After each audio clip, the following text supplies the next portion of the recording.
Remember, first elimination round, one-on-one format where pressure's on the line because we're already towards the tail end of the season. Just Hawaii left on the schedule right after this on the World Surf League Championship Tour. So she ended up having to exit the event. Manuel with the walkthrough into round 3. So first heat is the second heat of round 2. Coco taking on Paige Hareb. Coco already off to a great start. 5.83 on her first ride against Paige Hareb here, Potts.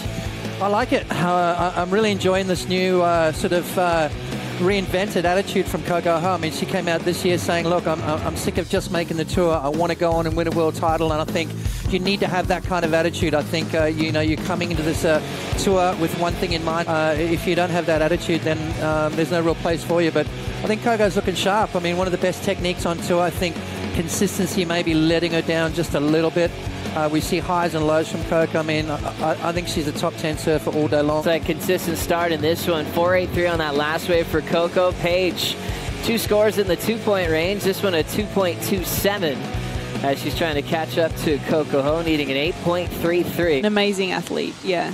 Really, really cool to have her on tour. And like Pot said, to see her still figuring out her feet, her place on the tour, but knowing full well that she deserves to be in the top 3 going for the world title for sure. There's a specific quote I remember you mentioned in her documentary. It was just like having her realize, wait, I'm Coco, let's do this, and own that talent that she's always had. You can be outsmarted by someone with lesser talent, but they have more drive, they have more motivation, and you know, they want it that little bit more. So, and that's somebody like Paige, for instance. Paige, I've actually seen her in these last few events, I think since going to the KS Waveco, going to the surf ranch and improving her surfing there. I mean, she's just reached a whole new level, and I can see her confidence in the ocean now. Yeah, it's a really special country, and I need to go there more, actually. The waves are awesome. waves are absolutely perfect there. Just got back from there, Potts, yeah, didn't you? Took the family on a holiday in the middle of winter, but it was still nice.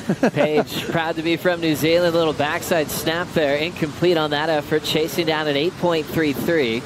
As you know, Hareb missed J-Bay. She was so disappointed when she suffered the rib injury down in Cabo, and recovering quickly to get back into the swing of things on the top 17. A big name like Silvana Lima, who's had to get it in the past a couple of times. She injured herself this year back at J-Bay, doing that aggressive float on that end section. And then Courtney Conlock's having a late charge as well, as we continue with live action.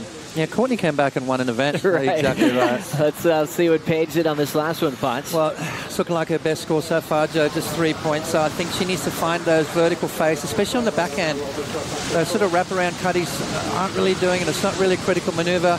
And then that inside short. They probably traveled for 20 minutes to get there by themselves. They just had their surfboards. And as we see Coco on her backhand here. That's nice incredible. Snap. She comes through the inside, and yeah, Coco's backhand is really strong. Yeah. 2 clean turns just to keep building her momentum and that lead over Paige Hareb.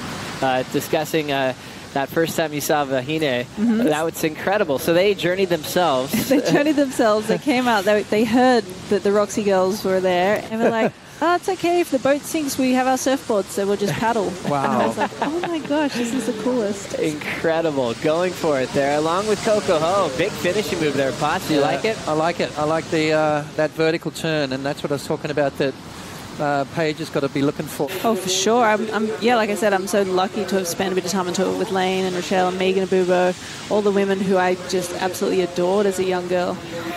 As we see Paige here, she's got a good right-hander. She gets a nice vertical hit there.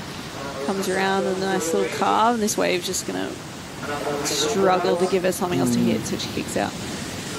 But yeah, those women were they were intimidating for sure. It was a different era, a different generation where they were doing it for survival. You know, this was like cutthroat, and they didn't. I mean, a lot of the girls now were all such good friends. See her beating girls like Sage, and you know, like she just did in Spain. And I'm like, Coco, you should be doing this on tour.